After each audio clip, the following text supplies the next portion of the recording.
So the best way to begin to learn the beat match is to buy 2 copies of the same record. That way you know the beats are consistent, they're exactly the same BPM. You don't have to worry about that. Now BPM is beats per minute. Most house records are between 120 and 130 beats per minute. Most techno is anywhere from like 128 to like 145, 150.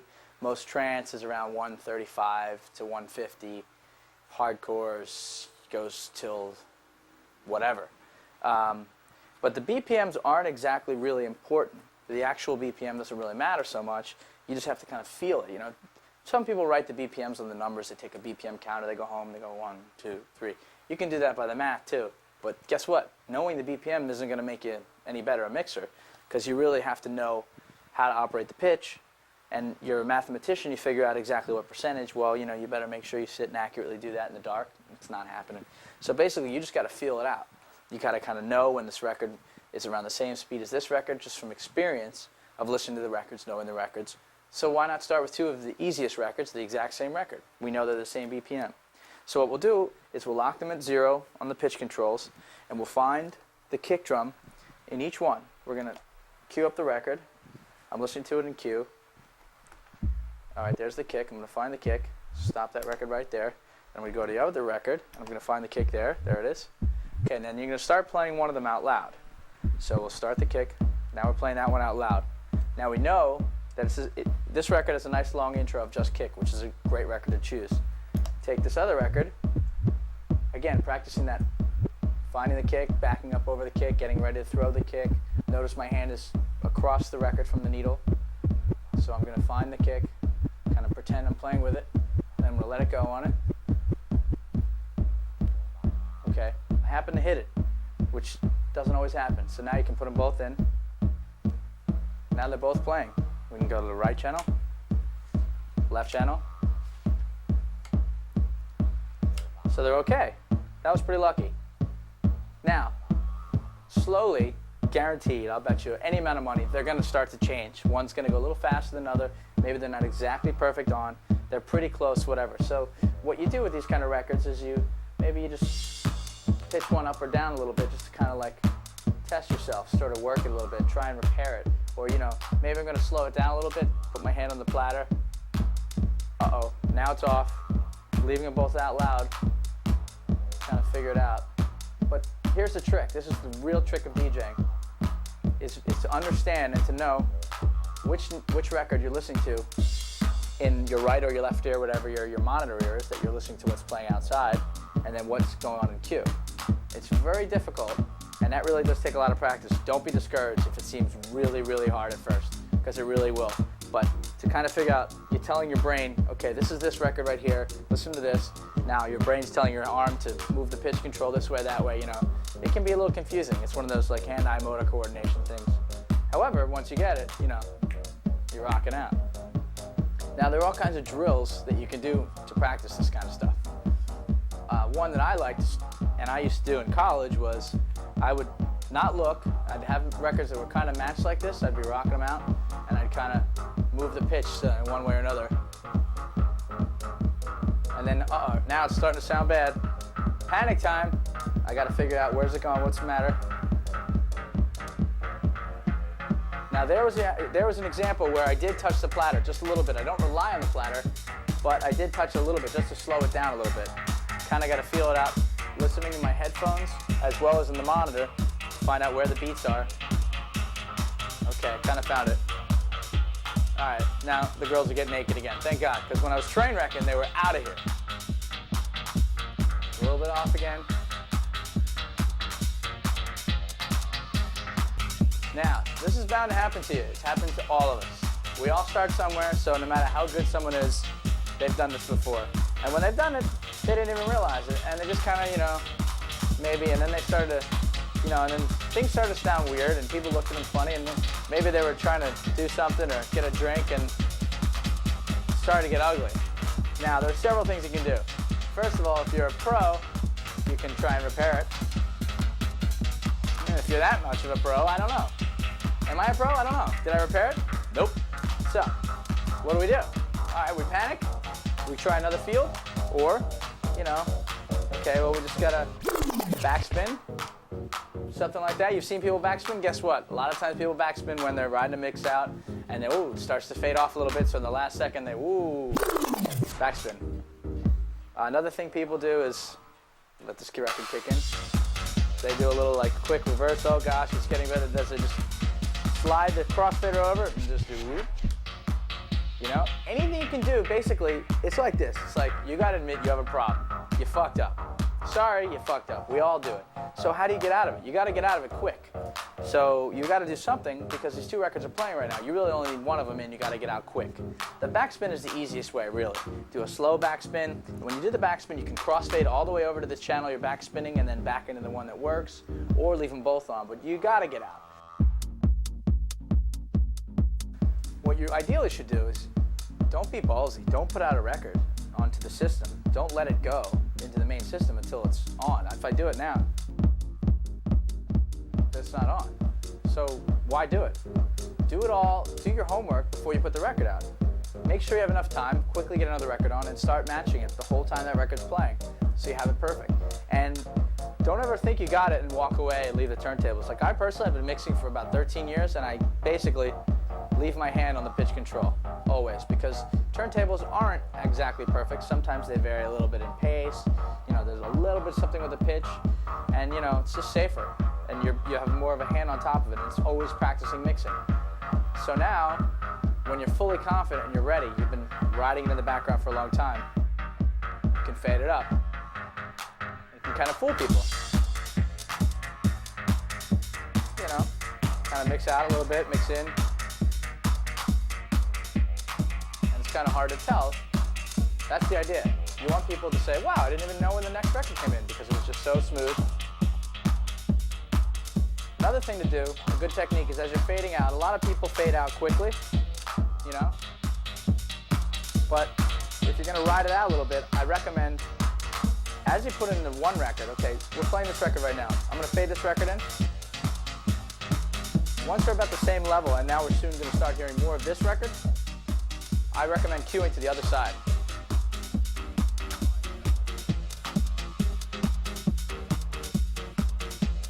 So now I'm listening to the record that I'm fading out to make sure it's beat matched the whole time as I fade it out. Because you'll notice a lot of people are good and they match on time, and then they start to slip as they mix out of the record. Well, cover your ass, listen to the other record as it goes out. Granted, you won't get to hear the mix, which is kind of part of the fun, and you hear it, but record yourself, whatever. Tape it. As long as people are dancing, that's your goal anyway. See, now I was able to maintain this record being on the beat, and I did have to adjust a little bit, fade it into this record, and we were okay. We weren't in bad shape. People were still dancing. Women are getting naked.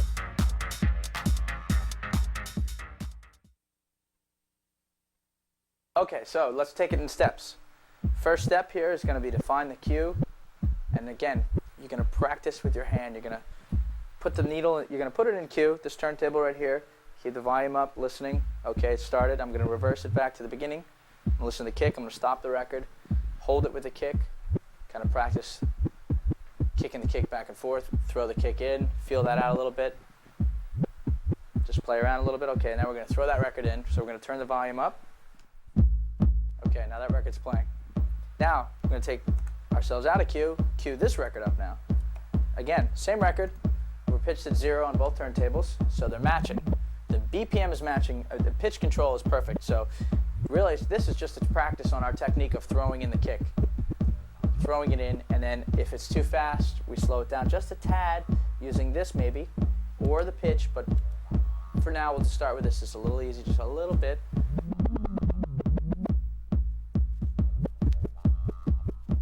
Okay, so I threw it in and I got it. Had the good wrist going, and now I can fade it in. Now they're both playing at the same time. So there you go. So we practice with the wrist. It's very important. Very important to work on the throw, because that's very important when you first throw the record in. And you'll have to get to know the way the Techniques 1200 feels, the way it feels with your slip mat, etc., to know, like, just the feeling of throwing it in so that it goes not too fast and not too slow, but right at the right speed. So now practice that. Practice what I call the throw. Practice the throw until you feel confident that you've got the two records at the same speed. Kick drum, throw it. Once you feel good at that, we'll move on to the next lesson.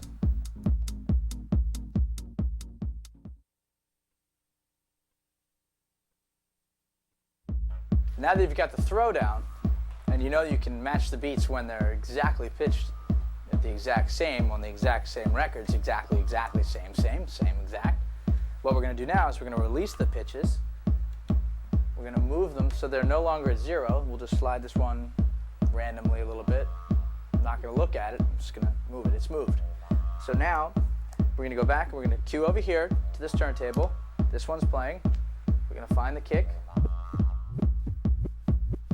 We're going to get the throw. Okay, now I'm going to handle the pitch control, and I'm going to try and match the beats using the pitch control, just the pitch control. Now there's no longer at 0, so I have to kind of ride it up and down and figure out where it is. And this is where the technique comes of listening in this ear and hearing in this ear as well. It's a left brain, right brain kind of thing. And this is what's difficult. Don't be discouraged if it takes you a while. But just practice, practice, practice, practice. And when you hit your first mix, it's the best feeling ever. And you'll be like, whoa, my God. And that's incentive right there to keep trying. I had many nights I went to sleep in college very, very pissed off. You know, just trying off for hours and hours and not having it, but you'll get there. So now, once you feel they're right, and again, I say keep your hand on the pitch control, always monitoring, always moving it if you have to a little bit. Then you can start to mix them in. You don't have to bop your head like this, but you know, chicks diggy, you know what I'm saying? I just bop, you know, I got the DJ bop.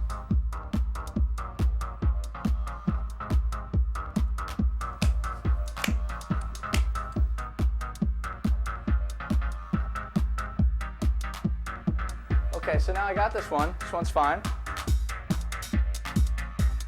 So we'll just, okay, did a little slide over the crossfader to that, little reverse, kind of just a gentle reverse, and I went back to this turntable. I'm going to practice again.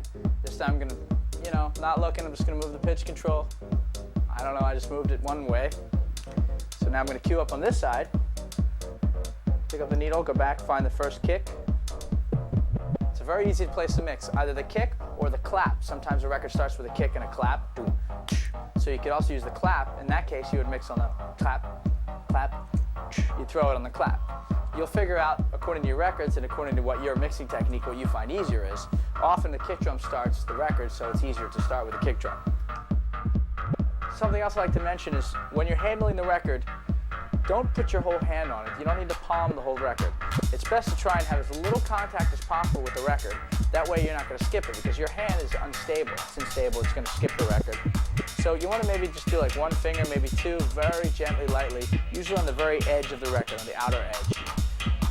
You'll find that scratching turntables, they might finger the record on the flat side, toward the outside, to scratch, but, which is okay. However, you're using a more weighted down needle, you know, in a situation where the turntable's twisted and it's a little easier to be sure the needle's going to stay.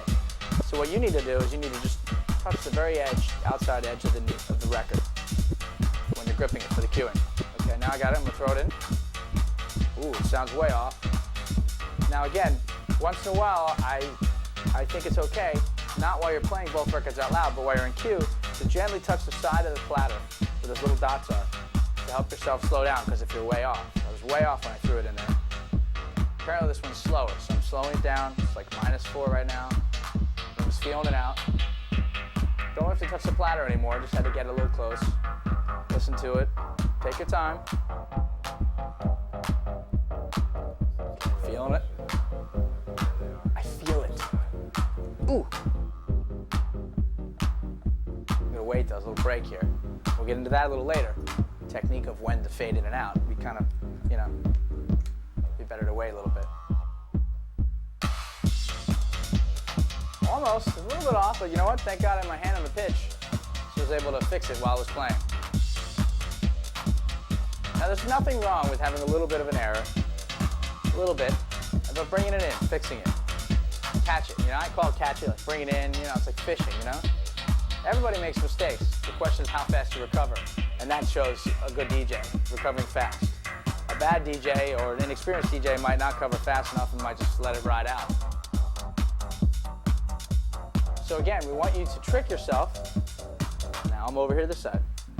We want you to trick yourself. We want you to adjust this pitch without looking at it one way or the other. Who knows where it is? And then we're going to start over on the other record. You're going to cue it up. You're going to find the kick drum. You're going to use your throw. You're going to throw it in. And it's going to get off pretty quick. And you got to figure out which way to go, plus or minus. Don't look at that pitch control because that'll give it away. Plus or minus, figure it out, feel it out. If you have to, touch the side a little bit. Don't really recommend pushing it forward much. That's usually not very consistent, and you know, you can't guarantee that you're always going to get the same feel from pushing forward. So just generally go with the slide down, or you know, you pitch it way up if you need to move forward. So that's the end of the first part. Get practicing. So now that you understand what you need to do to learn how to beat mix, let's talk about phrasing. Phrasing is basically the structure of the records. Records are often produced in a structure with an intro, a middle section, let's say, a peak, and then a long section of the peaked feeling, and then a mix-out section. Now, when you listen to your records, the most important thing here is to know your records, like the back of your hand. You go out, you buy your records, you need to know them very well. You need to know when the kick comes in and when the hi-hats come in thereafter, and when the synth comes in and when the bass line comes in. Because when you mix, you have to be aware of this stuff. You have to be aware while you're mixing record A over here, when you're going to put record B in, you need to know that you're not going to put record B in that has a crazy synth line while there's a crazy synth playing in record A. So you need to know that record so well that you know when that synth begins to fade out or disappears. Or you need to know when that record climaxes, reaches a big peak, there's a big build-up, you know where it is, so that boom, you can throw this record in. Usually producers will produce in blocks of 16s, 4 measures, 8 measures, 4s. Basically, mathematically, they'll produce 1, 2, 3, 4, 1, 2, 3, 4. Every fourth, there might be a change. And if it's not after the fourth, it's the next fourth or the next fourth. People don't just throw in a random hi-hat or a random clap. You know, it comes at a certain point. So when you start this record, you listen in the back of your head. You listen to this record. Start it off, we're playing it. Okay, I know when that record started, and I sort of know when 16 beats, 16 measures go by, and then there's a clap. Then they add a clap, you know, blah, blah, blah. Then they add a high. So you kind of know when the changes come. And that's really important, because you don't want to just match the beats and throw it in randomly. When you do that, you've got a clap coming here, and then a clap coming here, and they're not coming at the same time. So as I'm sitting here and I'm playing this record out loud, then I go to cue, and I'm going to cue this record, and I'm going to listen to it. I'm going to match the beats. I'm going to find the kick. 1, 2, 3, 4, 1. I'm going to throw this in. I'm going to beat match it. Feel it out. Feels good. Okay, great. Now, I'll take it back. I'll start at the beginning again. Or if there's a point in this record that I know so well where there's a big crash cymbal and there's a new change, I'll find that point in the record, and I'm going to find the kick on that section, throw it in. Again, 16 measures come up, a new change, or a break to a new sound. Oh, I'm going to throw that one in right there. Make sure that my throw is perfect, and then I'm going to fade it up.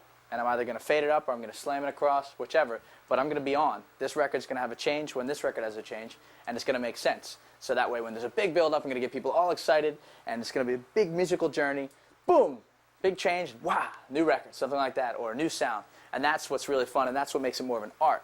It's not just beat matching, but it's also about programming. It's about taking people on a journey up and down, and when to fade what in and when to fade what in, and it gets really fun, and that's when it gets to be an artistic form, and you'll have a good time with it.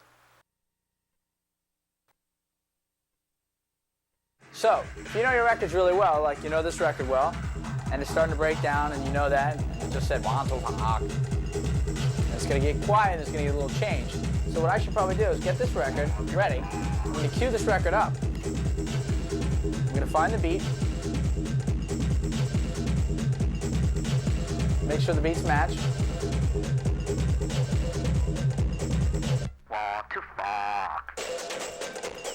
Now I threw it in at the change. Now there's no kick here, but I can still beat match because there's percussion going. Still on time. And now the phrase is fine because I threw this kick in at the beginning of that change. It's a phrase. It's a big break here.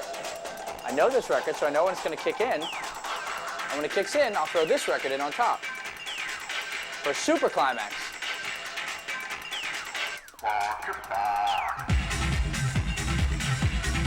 Now I've got them both on. So now, if you know that record real well and you're at a party and you hear me playing that, you say, wait a minute, that was crazy. That record came in and it really kicked in really hard. And that allows you to fade out, do whatever you want to do. But you're doing it in kind of in phrases, you're doing it in times, you know?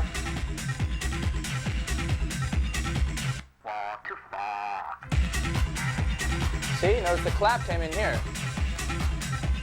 Right after that break, it's a new phrase. In came the clap.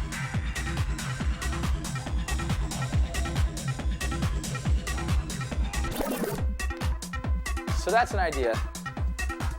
Once again, know your records. That's really the most important thing. Just know your records like the back of your ass. Hand, excuse me. Girlfriend's ass. Yeah. Really important though. And then mixing becomes more artistic and it becomes more precise too. It's not only about beat matching, but it's also about when to put the record in. And then not only do you figure out when you can start mixing a record in, but then you can really decide at what point I know this record so well, when's there a break? Or there's this crazy sound that comes in, and when that record says, 1, 2, 5, and I'm going to go into this crazy sound, and it's great. And you're sort of rewriting the music. You're reworking, and you're not only just playing other people's records, but you're actually merging them into your own style and your own music and taking people on a journey. Kumbaya, my love. Kumbaya. All right, so the first lesson with phrasing is counting out the phrases. So what we're going to do is we're going to take a record and we're going to kind of just figure out when the changes occur. And you watch, you're going to see. It's simple math. It's going to be on fourths. It's going to be on sixteenths. It's going to be very easy. So we're going to play this record out and we're going to start. We're going to let it kick in. We're going to count 1, 2, 3, 4. We're going to count up to 16, see what happens. And often records are produced in ways made for DJs as well as made for people, made for us on dance floors to know. And we feel something and then there's a change and there's a crash symbol and it's like, oh, okay, change time. And then there's a gah, another crash and then a drum roll at the end of 16. Ah, okay, so it's sort of like it's helping us as dancers as well as the DJs understand when the changes occur in the records and when it's exciting and when it's not. You know, it's really interesting. It's very like deep because it's sort of primal. You know, we're getting to the primal shit. So let's check it out here.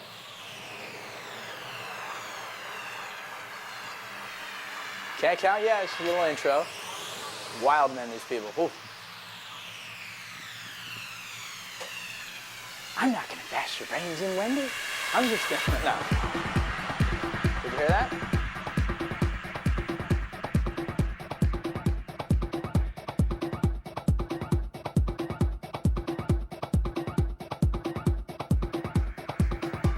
I'm counting out measures. 3, 4, 1, 2, 3, 4. Watch this. See that?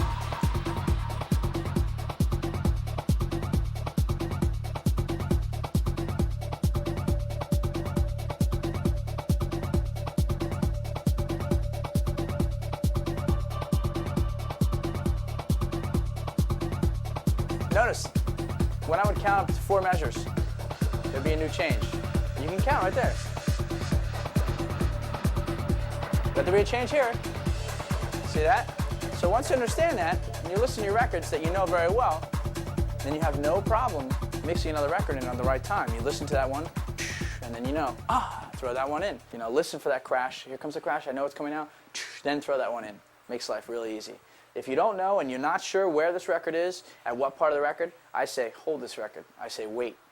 Wait till you know. Wait till you hear a crash. And then, if you didn't catch the crash, no problem. Count to 16. Crash. 1, 2, 3, 4, 5. You know? Then you'll know, and then you throw this one in, and you'll match, which is very important. Now your turn. Practice. Take 2 records you love, or hate, whatever. Count the phrases. Enjoy it. Feel it. Know that record. Get this record ready. Cue it up.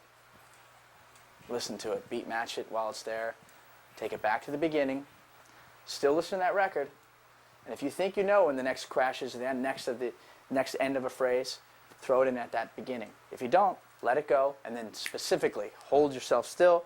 Count. 1, 2, 3, 4, 5, 6, 7, It's usually about 16 beats, 4 measures. Throw it in. Make sure your beats are perfect. Slide it up. You're getting there.